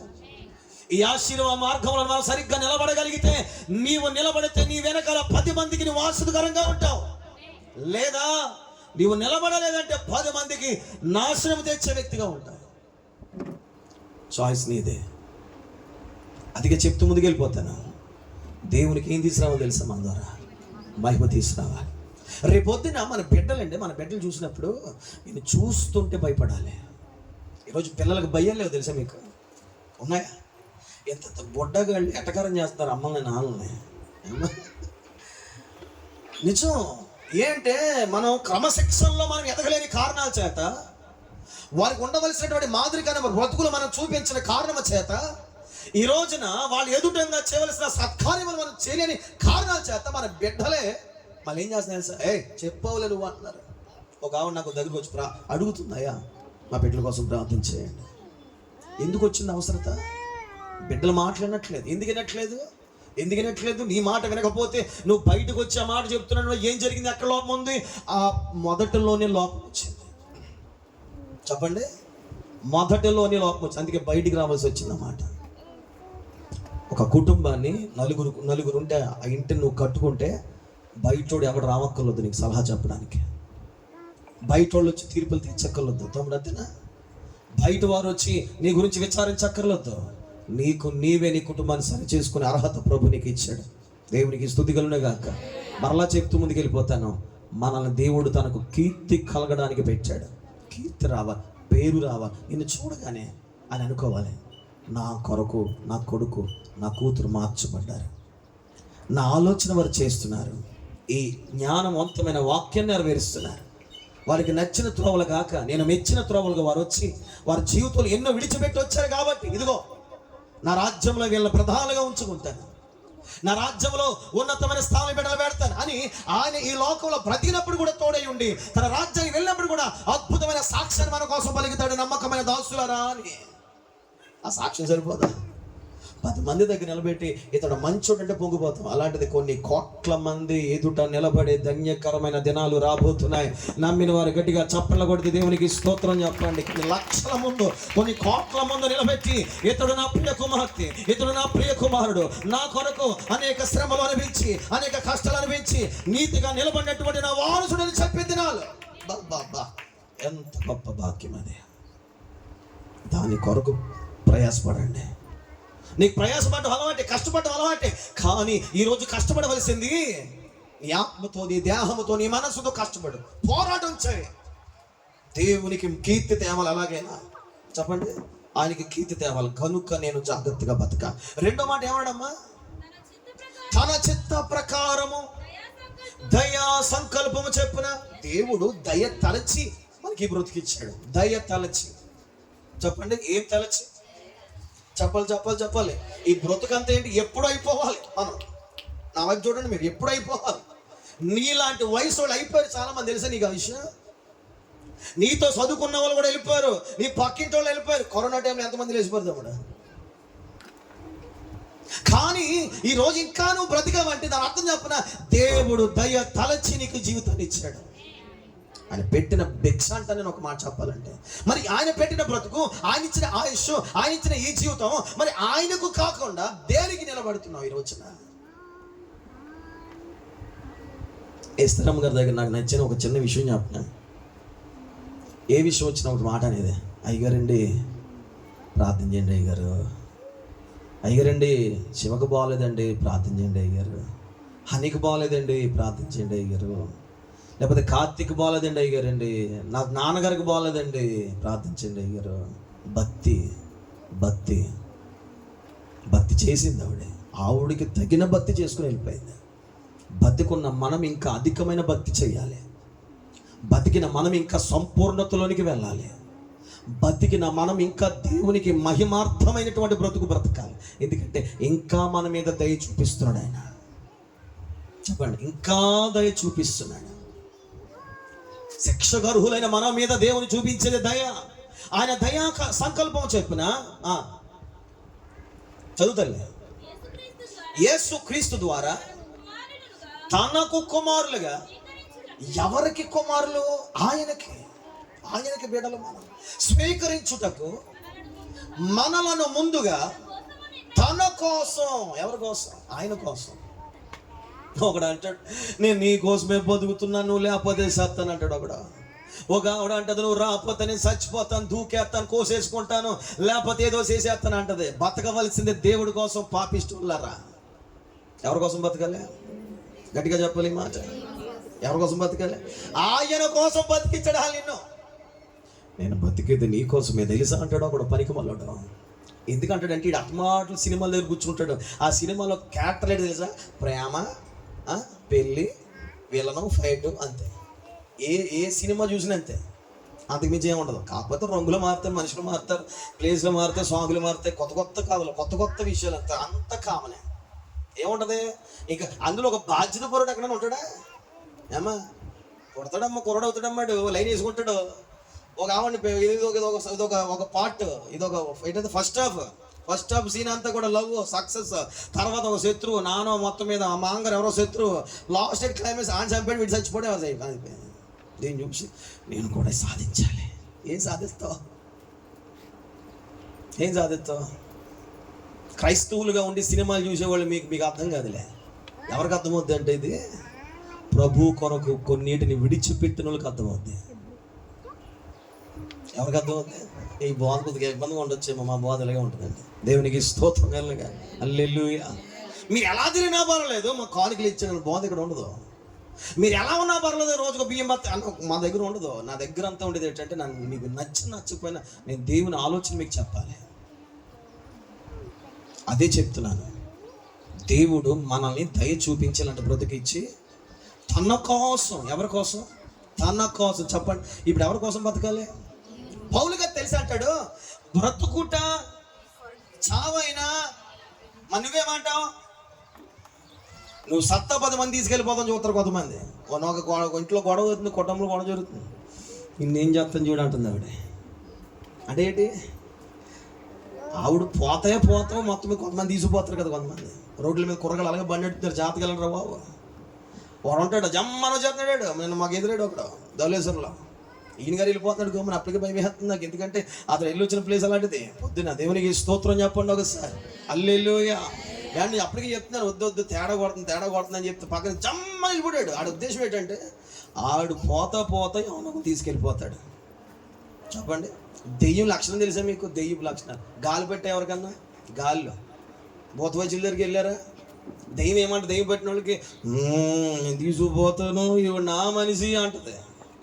దెయ్యం లక్షణం చెప్పండి. అంతే కదా, విన్నారు ఎక్కడన్నా? లేదు నా ఓడు నా మా అమ్మ నేను తీసుకుపోతాను అంటది. కారణం ఏంటంటే దెయ్యం కొన్న లక్షణం అది సచ్చాక కొంతమందిని సంపాలన ఉద్దేశం. ఈ రోజున దెయ్యాలు తిరుగుతున్నారు రోడ్లు అంట. అమ్మ జాగ్రత్త, వాళ్ళు తీసుకుపోతారు, జాగ్రత్తగా తీసుకుపోతారు. అలాంటి వాళ్ళతో సహవాసం కానీ, అలాంటి వాళ్ళతో తిరగడం కానీ, అలాంటి వాళ్ళతో పాలిభాగస్తులు అవడం కానీ మంచిది కాదు. దేవునికి స్తోత్రం. దావీదుకి ఎవరు స్నేహితులు తెలుసా? మందిరాలకు వెళ్ళే వాళ్ళు స్నేహితులు. చెప్పాలి ఎవరు స్నేహితులు? మందిరానికి వెళ్ళి. దానియేలుకి ఎవరు స్నేహితులు చెప్పండి? ఉపవాసం ఉండి కన్నీరు కాచి రోధించేవారు స్నేహితులు. మరి నీ స్నేహితులు ఎవరు? రే మాయా రే, నా దగ్గర 200 50 రే, కొనుక్కుందాం, శీఘ్రం కొని తినేద్దాం, తాగేద్దాం. పనికిమాల వెదలేళ్ళలో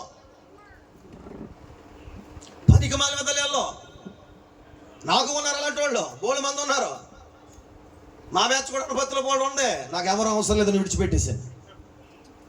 ఈ రోజున కొంతమందితో నేను చెప్పే ఆలోచన ఏంటంటే స్నేహితుడు అనేవాడు గాయం చేయాలి. అది బైబిల్ యొక్క నిర్వహణ. ఏం గాయం? మాట సరిగ్గా మాట్లాడరా, ఆ పని చేయకురా, ఇలాంటి పద్ధతులు ఎందుకు అని చెప్పాలి. ఎవడన్నా వచ్చి ఆడి అప్పుడు ఏం చెప్పాడు? ఆడో నీకంటే భయంకర మనిషి నీకని చెప్తాడు. నీకన్నా డబుల్ PhD చేసాడు చెప్పడాడు. అందుకే బైబిల్ చెప్తుంది, నిజమైన స్నేహితుడు తన గ్రంథంలో మన కొరకు విలువైన శ్రేష్టమైన మాటలు రాశాడు. ఆయన మీరు వెంబడించగలిగితే ఆ స్నేహితుడు ఎన్నడూ కూడా విడవక ప్రేమించే దేవుడు అని బైబిల్ చెప్పింది. ఆయనతో స్నేహం చేయండి. అద్భుతం ఆయన స్నేహం. ఏ స్నేహితుడు కూడా నమ్మకస్తుడు కాదు, కానీ ఈ స్నేహితుడు మాత్రం నమ్మదగిన స్నేహితుడు. స్తోత్రం చెప్పండి గట్టిగా మీరు చెప్పండి. నమ్మదగిన స్నేహితుడు. ఆయన కొరకు మనల్ని నియమించుకున్నాడట. ఆయన కొరకు నియమించుకున్నాడట. దేవునికి స్తోత్రం చెప్పండి. చదువుతాను, ఇంటికి వెళ్ళిపోతాను, ముందుకు వెళ్ళిపోతాను. చదివే తన ఎదుట. ఎవరి ఎదుట ఉండాలి? కొంతమంది మీరు చూసారు ఎక్కడన్నా ఇలా కూర్చుంటారు, సార్ కొట్టకండి సార్. ఎప్పుడు కూర్చుంటారు అలా చెప్పండి. ఈ పై తీసి లోందు కూర్చోబెడతారు. ఎక్కడ నిలబడుతున్నావు నువ్వు? ఆ స్టేషన్లో నిలబడుతున్నావా? ఎక్కడ నిలబడుతున్నావు? సీట్లు కట్టి నిలబడుతున్నావా? దొంగవై నిలబడుతున్నావా? వ్యభిచారం నిలబడుతున్నావా? హేయమైందని చేసి నిలబడుతున్నావా? కాని పని చేసి నిలబడుతున్నావా? నువ్వు నిలబడవలసింది పరిశుద్ధుని ఎదుట. ప్రభు యొక్క కోరిక ఎన్నిక ఏంటంటే నిన్ను దేవుని ఎదుట నిలబెట్టుకోవడానికి ఆయన ఆలోచన ఏంటంటే నిన్ను పరిశుద్ధుడిగా చేయడానికి ఇష్టపడుతున్నాడు. పరిశుద్ధత మనిషిని పాడు చేస్తా, పరిశుద్ధత నీ జీవిత విలువలు పెంచుతుంది. ఒక మాట చెప్పండి. పవిత్రత నీ జీవితాన్ని స్టాండర్డ్ లైఫ్ అద్భుతంగా నడిపిస్తుందా? పవిత్రత నీ జీవితాన్ని అవమానకరంగా నడిపిస్తుందా? చెప్పండి. దేశము కానీ దేశంలో పాపము చేయడానికి అవకాశం ఉన్న తల్లిదండ్రులు లేరు, పెద్దలు లేరు, అన్నదమ్ములు లేరు, హెచ్చరించేవారు, తిట్టేవారు లేరు. అయినప్పటికీ ఒక్కడైనా యోసేపు ఆ దేశం వెళ్ళి పాపము చేయడానికి అవకాశం ఉన్నా కూడా పాపము చేయకుండా బ్రతికి పరిశుద్ధుడితో గొప్ప పరిశుద్ధుడిగా సహవాసం చేసి ఆయన ఎదుట నిలబడిన తర్వాత ఆ దేశంలో ప్రధానుడిగా మార్చబడ్డాడు. నువ్వు నిలబడితే ప్రధానుడిగా మార్చుకుంటాడు ఆయన. నిలబడి చూపించండి. ఎలా నిలబడాలి? పరిశుద్ధుడుగా. ఎట్లా ఏముంది అక్కడ?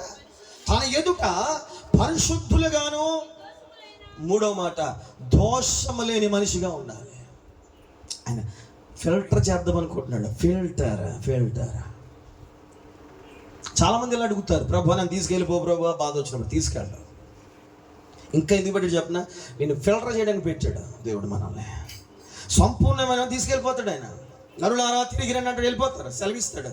సెలవిచ్చిన తర్వాత వెళ్ళిపోతారు. మరలా పడిపోతామని చెప్పి మొత్తం మీద ఆ పశ్చాత్తాప హృదయం దేవుడు మనకు అనుగ్రహించిన తర్వాత దొరకు మన జీవితాలను చూసి సరే ఇక్కడ సరిపోద్ది అని చెప్పి తన ప్రయాసం ఇంకా ముగింపించేద్దామని చెప్పి ప్రభు పిలిచేస్తాడు. నరులారా తిరిగి రండి అనగానే మానవుడు ఆ స్వరం విని వెళ్ళిపోతాడు. అక్కడితో వాళ్ళ జీవితాలు అక్కడితో అయిపోతాయి. ప్రతిగా మనం గుర్తు చేసుకోవాలి, మనం ఇంకా శుద్ధి చేయబడ్డానికి ప్రభు ఇక్కడ ఉంచాడు. మరేం చేసుకుంది తినాలి మనం? చెప్పండి. ఈ కోటం దేనికి? నీతిమంతులు జ్ఞాపకం చేసుకోవడానికి. ఆ నీతిమంతుల జ్ఞాపకంలో ఒక జ్ఞాపకం ఏంటంటే ఇక్కడ ఇంకా దేవుడిని పెట్టాడంటే నువ్వు ఇంకా శుద్ధి చేయబడాలి. మీరు అనుకోవచ్చు, శుద్ధి చేయబడకపోతే పోతే ఏమో లేదు, ఆ కిందకి వెళ్ళిపోతావు. అక్కడ బైబిల్ చెప్తున్న ప్రకారంగా అగ్ని ఆరదో, పురుగు చావదో. ఎంత ఘోరమో తెలుసా తమ్ముడో చెల్లి? ఒక టార్గెట్ లేదు నీకు, ఒక పరుగు లేదు నీకు, ఒక బాధ్యత లేదు నీకు, ఒక భారం లేదు. నీకు నచ్చినట్టుగా నువ్వు జీవిస్తున్నావు. వద్దు. బైబిల్ మనకి ఒక గొప్ప మాదిరికరమైనటువంటి బ్రతుకును పరిచయం చేస్తుంది. బైబిల్ అద్భుతమైన మార్గాన్ని బైబిల్ మనకు పరిచయం చేస్తుంది. ఈ బైబిల్ చదివిన వ్యక్తి, ఈ బైబిల్ ఫాలో చేసిన వ్యక్తి విలువ ఎవరికి ఉండదు. ఈ బైబిల్ అనుసరించి నడిచినటువంటి కీర్తి, వాడికి వచ్చే కీర్తి ఈ భూమి మీద ఎంత అధికారంతో ఉన్న ఈ మనిషికైనా దొరకని కీర్తి దేవుడిస్తాడు. అందుకన్నాడు, నా భక్తుల మరణము నా దృష్టికి విలువ గలది. ఎందుకంటే వాళ్ళు పరిశుద్ధులకి లోకంలో బతికారు, నా కొరకు నిలబడ్డారు, నాకు మహిమ తెచ్చారు, పరిశుద్ధులుగా ఉన్నారు, దోషమైన బ్రతుకు బతికారు. కనుకనే వాళ్ళు చనిపోతే పరలోకమంత ఎదురు చూస్తుంది. మీకు తెలుసా? పరలోకం 2 సందర్భాలు ఎదురు చూస్తుంది. ఒకటి, రక్షించబడుతున్నటువంటి మన విషయంలో. ఎవరికైతే ఒక పాపి రక్షించబడుతూ ఉందో ఆ రక్షణ సంబంధమైన విషయంలో, ఆ సమయంలో, ఆ దినములో బైబిల్ చెప్తున్న ప్రకారంగా చూస్తే పరలోకములో దేవుడు సంతోషపడతాడట. ఎప్పుడు? బాప్తీసము తీసుకుంటున్నప్పుడు. రెండవ సంతోషం తెలుసా? ఎప్పుడు తెలుసా? ఒక మానవుడు చక్క త్రోవలో వెళ్ళి చనిపోతే అది దేవుడు చాలా ప్లెజెంట్గా ఫీల్ అవుతాడు. వాళ్ళతో చెప్తాడు, ఇదిగో ఒక పరిశుద్ధురాలు భూమి నుంచి రాబోతుంది. దేవుని దూతలన్నీ కూడా దేవుడు చెప్పిన దానికి విధేయత చూపించి ఎదురు చూస్తే వెల్కమ్ చెప్తే ఎంత గొప్ప భాగ్యం అది. చూడండి, ఎవరైనా ప్రధానులు వస్తుంటే ఒక 10 మంది నిలబడి పూలు జల్లుతుంటే కింద మీద పడిపోతాం మనం. అలాంటిది కొన్ని దేవుని వేల కోట్ల దూతలు నీకు నమస్కారం చేసేలాగా దేవుడు వాటిని మార్చబోతున్నాడు. నువ్వు పరిశుద్ధుడిగా బ్రతికితే. మనము దేవునికి పిల్లలము, మనకి దేవుని దూతలు పరిచారకులు. ఎంత భాగ్యం ఇచ్చాడు. నీ స్టేజ్ ఏంటో తెలుసా? దేవుని దూతల కంటే మీరు ఎక్కువ. దేవుడు తర్వాత స్థానం నీదే. కీర్తనలు 8వ అధ్యాయం ప్రకారముగా, ప్రభువా నువ్వు మనుషులు జ్ఞాపకం చేసుకుంటకు. వాడు ఏ పాటి వాడు? నీకంటే వాడిని చెప్పాలి, నీకంటే వాడిని కొంచెం తక్కువగా చేస్తాం. కానీ మనం ఏం చేస్తుందంటే ఆయన్ని తక్కువగా చేసి పడేస్తున్నాం. వద్దండి, మరలా చెప్తున్నాను, ప్రేమతో చెప్తున్నాను. ఇంకొక మాట చెప్పి నేను ప్రార్థన చేస్తాను. ఏమిటి మాట తెలుసా? పరిశుద్ధ గ్రంథంలో ఇలా చాలా విషయాలు మనం ధ్యానించుకుంటూ పోతే ఒక తండ్రిని నేను చాలా ఇప్పుడు మెచ్చుకుంటాను, ఎప్పుడు జ్ఞాపకం చేసుకుంటాను. ఆ తండ్రి పేరు దావీదు. చెప్పండి, దావీదు. అతడు చనిపోయినటువంటి ఆ కాలం వ్యవధిలో సొలొమోను పిలుచుకుని కూర్చోబెట్టుకుని మాట్లాడతాడు. ఏం మాట్లాడతాడు తెలుసా? నీకు అది దాసాను, ఇది దాసాను, ఇక్కడ పెట్టాను, అక్కడ పెట్టాను, ఇది తీసుకో, విషయం చెప్పినా, మీకు విషయం చెప్పినా, బతుకున్నప్పుడు ఒక్కడ చూడ్డా, సత్యగా మాత్రం 10 మంది వచ్చేస్తారండి. ఇక్కడ కాదని, ఎక్కడ కాదు, ఎక్కడైనా సరే అవునే కదా చెప్పిన మాట. బతుకున్నప్పుడు బాధ్యత పెంచుకోవడానికి ఎవడు కనబడ్డావు, చనిపోయేటప్పటికి మానవుడు కోల్పోయినప్పటికీ వచ్చేసి ఏదో కథలు చెప్తారు. ఈ కథలు చెప్పేవాళ్ళు కోసేస్తామని అనిపిస్తుంది ఆ టైం నాకు. దేవునికి స్తోత్రం చెప్పండి. నేను నిజంగా మొహమాటలు లాగండి కుటుంబం కోసం మాట చెప్పిన. ఆమెకి బలహీనరాలు అయితే బిడ్డకి జ్వరం అయినా ఆ బిడ్డకు బాగోపోయినా ఇగో ఈ అమ్మాయి గవర్నమెంట్ హాస్పిటల్లో పట్టుకుని అలాగ ఉంది. పెద్దమ్మ గారు ఆవిడ కూడా ఉంది. ఇంకొక కొడుకున్నాడు, ఇంకొక ఫ్యామిలీ ఉంది, బంధువులు కూడా బోళ్ళ మంది ఉన్నారు వాళ్ళకి. కానీ ఈ అమ్మాయి నాకు ఫోన్ చేసింది, అన్న ఇలా పరిస్థితి అయినా కూడా అలాగే ఉంది. ఈ రోజున కొన్ని విషయాలు నేను విన్నప్పుడు బాధపడ్డాను. ఏమిటి ఆ బాధ అంటే అసలు ఈ బిడ్డలే లేకపోతే ఆ రోజులు కూడా అలా గడవు. ఆ పెద్దలకి తల్లి కాదే చూడడానికి, వాళ్ళ మామయ్యని కూడా ఆ బిడ్డ అలాగే చూస్తుందండి. చాలా బాధ్యత, చాలా బాధ్యత. ఆమెలో నాకు ఆ విషయం బాగా నచ్చుతుంది. పరిచర్య చేయడంలో ఆ బిడ్డకి సాటేది లేదంటాను నేను ఈ భూమి మీద. అంతలా చేస్తుంది ఆవిడ. చనిపోయినటువంటి ఆ వ్యవధిలో ఈ బిడ్డలే కొట్లాడారు. ఇక ప్రకాష్ వీళ్ళు ఉన్నారు, ఇంకెవరు లేరు అక్కడ. ఆవిడ పాపం వాళ్ళ అక్కగారు బలహీనరాలు ఆవిడే. అయినా ఆ చెల్లి కోసం అక్కడ ఆ ఇంటి తీసుకెళ్ళి అక్కడే పెట్టుకుని దగ్గరుండి అక్కడే చూసుకుంటూ ఆ బిడ్డ అలాగే వెళ్ళిపోతే అలా దుఃఖంలోకి వెళ్ళిపోయారు. ఆ బిడ్డ అక్కడ నాకు తెలుసు ద్వారపల్లి అలాగా ప్రాణం అలా పోయింది. చూసుకున్నారు ఆ బిడ్డలు, అలా కాసుకొచ్చినారు. చేయడానికి చేతనైన దాన్ని చేశారు. కానీ దాని విషయం మనం బాధపడవలసిన విషయం కాదు. దేవుడు ఆమెను పిలుచుకున్నాడు. ఆమె ఫోన్ చేయగానే ఒకటే పిలుపు, అయ్యగారండి అంతే. నాకు అర్థమైపోయింది ఆవిడకి ఏదో అవసరం, ప్రార్థన అవసరమో ఏదో సమస్య వచ్చిందో. అర్ధరాత్రి ఒకసారి మాకు ఫోన్ చేసేది ఆవిడ. ఏ భయం కలిగిన అడిగి ప్రార్థించి ఓ 3 రోజులు మా దగ్గర ఉండిపోయింది. కోటాలకు వచ్చి ఒక చిన్న పిల్లలాగా మా ఇంట్లో ఉందండి. ఒక చిన్న పిల్లలాగా ఆవిడ ఏది పెడతా తింటది ఆవిడ. ప్రతి పరిచర్యలో అద్భుతమైన పరిచర్య చేసిన వ్యక్తి ఆవిడ. ఆ స్త్రీ నిజం చెప్తున్నాను, మా సంఘాల్లో అలాగ ఇప్పుడు ఉన్న వారిలో పని చేసి వెళ్ళిపోతారు, కానీ నా దగ్గరుండి అలాగున్న వాళ్ళకి ఎవరు నాకు దొరకలేదు. అలాగే అదే పోయిన సంవత్సరం, దానికి ముందు ఒక తమ్ముడు కోల్పోయిన బాధపడుతున్నాను. ఇంకా దుఃఖం తీరకుండానే ఈవిడి నా నుండి దూరం అయిపోయింది. ఏం చెయ్యాలో నాకు అర్థం. ఒక ప్రార్థన చేసుకుంటున్నాను నేను ఇప్పటికీ కూడా, ప్రభువా పరిస్థితి సంఘంలో రానివద్దాయా, తట్టుకోలేకపోతున్నా, భారం అయిపోతాం. కొడుకుని ఒక కూతురు పోగొట్టుకున్నట్టుంది ప్రభువా. ప్రియ సహోదరులారా, మనమందరము బైబిల్ చెప్తున్న ప్రకారంగా బ్రతికినటువంటి ఈ దినాల్లోనే ఒక గొప్ప ప్రేమను కలిగి, బ్రతికినటువంటి ఈ దినాల్లోనే అందరూ ఏకమయ్యి, బ్రతికిన ఈ దినాల్లోనే చేయవలసిన ధర్మకార్యాలు చేసుకుంటూ ప్రభు చెప్పిన నీతి కలిగి చక్కగా జీవించగలిగితే దానికి మించిన బ్రతుకు మంచి బ్రతుకు లేదంటాను నేను. ఏదో చేసేలా ప్రయాసం వ్యర్థం. ఈ గ్రంథంలో రాయబడిన వాక్య ప్రకారంగా జీవించు. అద్భుతం అండి. ఆయనకి నచ్చినట్టుగా బ్రతుకు, కీర్తి కలగాలి, పరిశుద్ధులుగా నిర్దోషముగా ఉండగలిగితే, ఎందుకు పుట్టించాడో ఆ పరమార్థం చేయగలిగితే, ఆ తర్వాత నీకు అనిపిస్తుంది ఎప్పుడు దేవుడు నన్ను పిలుస్తాడా. ఇప్పటికీ భూమి మీద కొంతమంది పరిశుద్ధులు ఆయా సంఘాల్లో పరిచయం చేస్తున్న స్త్రీలు పురుషులు కొంతమంది అన్ని విడిచిపెట్టి దేవుని సేవకులతో ఉంటూ ఆ వృద్ధులు చేసే ప్రార్థన తెలుసా, అయ్యా నన్ను ఎప్పుడు తీసుకెళ్తావు ప్రభా. వాళ్ళేంటి ఆశ తెలుసా, వాళ్ళకన్నీ తెలిసింది. వాక్యం తెలిసింది, పుట్టుకు విలువ తెలిసింది, ఎలా బ్రతకాలో తెలిసింది, ఏం చేయాలో తెలిసింది, చచ్చిపోతే దానికి మించిన గొప్ప భాగ్యం ఉందని తెలిసింది. అందుకే ప్రార్థన చేస్తారు, ప్రభువా ఎప్పుడు వస్తావయ్యా, ఎప్పుడు వస్తావయ్యా. దావీదు ఒక ప్రార్థన చేశాడు, ప్రభువా నా మరణ దినాలు ఎలా ఉంటాయి చెప్పవా నాకు. ఎప్పుడైనా మీరు అలా ప్రార్థన చేశారు? భయమే అర్థం మనకి. అంతెందుకు చందానికి భయం, తలనొప్పి వచ్చింది చచ్చిపోతామేమో, జ్వరం వస్తే చచ్చిపోతామేమో, చచ్చిపోతామని కాన్సెప్ట్ వచ్చేది ముందు ప్రతి ఒక్కడికి. వాస్తవ విషయం క్రైస్తవుడు చావున్నప్పటికీ అడగలడు దేవుణ్ణి. భక్తుడు అలాగే చేశాడు కదా, అవునగా చెప్పాలి. ఇన్ని గౌరవం చెప్తే నాకు భయమే, స్తోత్రం చెప్పండి గట్టిగా, హల్లెలూయా. కానీ దావీదు అంటున్నాడు అండి, అయ్యా నా దినములు ఎంత, దాని యొక్క పరిమాణం ఎంత, ఆ దినాలు ఎంత, ఇంకెంతకాలం, ఎలా ఉంటుంది నాకు, ముందుగా చెప్పవా, అన్నీ చెప్తావు కదా, ఇది చెప్పవా అడిగాడు. చాలామంది భక్తులు కూడా మరణం వచ్చినప్పుడు చాలా పెద్దని చెప్తే వినానండి, ప్రభు పిలుస్తున్నాడు రా వెళ్ళిపో. కొన్ని గడిల ముందు, గంటల ముందు నాకు చెప్తూ ఉండేవారు. పాస్టర్ గారి యొక్క అమ్మమ్మ మా ఇంటి దగ్గర ఉండేది, ఆవిడ కొన్ని గంటలు చచ్చిపోతుందని నాతో చెప్పింది, రే బాబు నేను వెళ్ళిపోతున్నాను. అప్పటికి పెద్దోడు పట్లే, కానీ ఒక మాట, నీ కొడుకు నేను చూడలేను. ఎక్కడ చూసింది ఆల్రెడీ, చూడండి, నీ కొడుకుని చూడలేను అంటుంది. అన్న హే అలాంటి మాట్లాడుకుని ఉంటావు, బాగానే ఉంటావు అన్నాను. లేదు లేదు అయిపోయింది, నాకు తెలిసిపోతుంది, నేను వెళ్ళిపోతున్నా. గంటలో చచ్చిపోయినా కొనాలకి పెద్దడు కూర్చాడు. ఆడికి ఎలా తెలిసినప్పటికీ నాకు అర్థం కాదు. భక్తులతో దేవుడు మాట్లాడతాడు.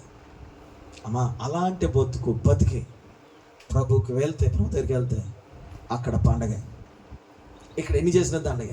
దేవునికి స్తోత్రం చెప్పాను. కానీ ఒక మాట చెప్తున్నా, తల్లి స్థిరమ్మ గారి విషయంలో మరి సంతోషించవలసిన విషయం ఏంటంటే, ప్రభు అయిన యేసుని స్వరక్షణగా అంగీకరించింది, యేసయ్య దేవుడు అని తెలుసుకుంది. అంత మాత్రమే కాదు, భక్తిని కొనసాగించుకుంది. ఎంత చేత మొత్తం మీద ఏదో కారణం చేత ప్రభు పిలుచుకున్నాడు, వెళ్ళిపోయింది, కుటుంబం మిగల్చబడింది. ఈ కుటుంబాన్ని దైవజనుడిగా ఒక మాట చెప్తున్నాను, అమ్మా ఈరోజు బ్రతికిన నీవు కూడా 10 మందికి ఒక మాదిరి చూపించే వ్యక్తిగా, నీ బిడ్డలకు మాదిరికరమైన వ్యక్తిగా, సమాజానికి, సంఘానికి, నీ స్నేహితులకి ఒక మాదిరికర వ్యక్తిగా నువ్వు బ్రతికి చూపించగలిగితే దానికి మించిన అద్భుతమైన జీవితం ఇకేదే ఉండదు. ఈ మాటలు నా ప్రియ సహోదరుడి సహోదరులారా ఆలకించండి, ఆలోచించండి. నేటికైనా ఇప్పటికైనా రేపైనా సరే దేవుని వాక్య ప్రకారం నడవడానికి తీర్మానం చేసుకోండి. ఏది విలువైనదో, ఏది వ్యర్థమైనదో, ఏది అవసరమో, ఏది చెడ్డదో, ఏది నీ జీవితాన్ని పాడు చేసేది గుర్తెరగండి. దేవుడి గ్రంథంలో బ్రతకవలసిన బ్రతుకును నేర్చుకోగలిగితే ఆ బ్రతుకు మనకు ఆశీర్వాదం. అట్టి కృప మనందరికీ తోడై ఉండి కుటుంబానికి ప్రభు ఆదరణ కలిగించును గాక. అందరి తల్ల వంచని ఒక నిమిషం ప్రార్థన చేద్దాం. అందరి తల్ల వంచి ప్రార్థించండి. అందరి తల్ల వంచి ప్రార్థించండి. అందరి తల్ల వంచి ప్రార్థించండి. నోరారా ఒక్క నిమిషం ప్రార్థించండి. ప్రభువా నేను ఎలా బ్రతుకుతున్నానో నీకు మహిమ తెచ్చే బ్రతుకుటకు సహాయం చేయండి. నా దీపము వెలిగించిన వాడు నీవే అంటూ ఒక నిమిషం ప్రార్థించేద్దాం.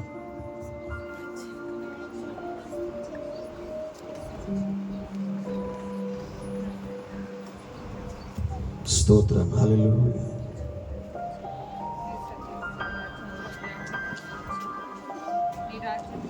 నోరు తెరిచి ప్రార్థించండి. యేసయ్యా నీకు స్తోత్రము ప్రభువా.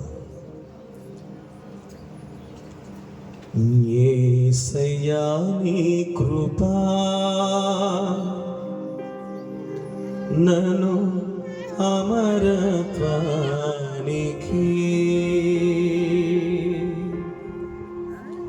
అర్హునిగా మార్చెను.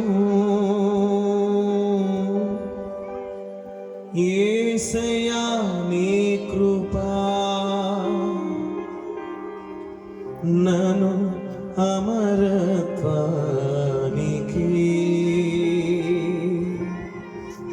అర్హునిగా మార్చెను. యేసయ్యా నీ కృపా నన్ను అమరత్వానికి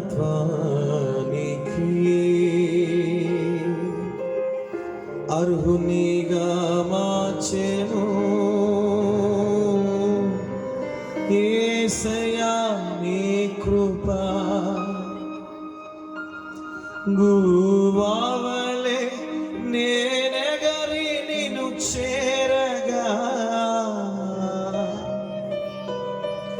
నీ కౌగిట నేనొదగి హర్షించనా గువ్వవలె నేనెగరి నిన్ను చేరనా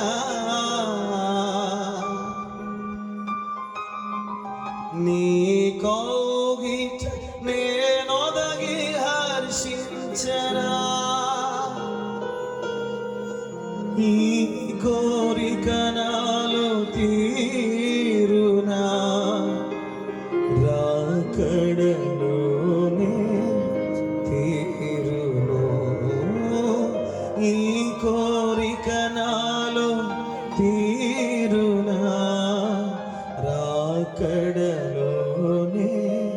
తీరును యేసయ్యా నీ కృపా నన్ను అమరత్వానికి అర్హునిగా మార్చెను యేసయ్యా నీ కృపా నన్ను అమరత్వానికి అర్హునిగా మార్చెను యేసయ్యా నీ కృపా ఆత్మీయ గువ్వవలె నేనెగరి నిన్ను చేరనా నీ కౌగిట నేనొదగి హర్షించనా నీ కోరిక నాలో తీరునా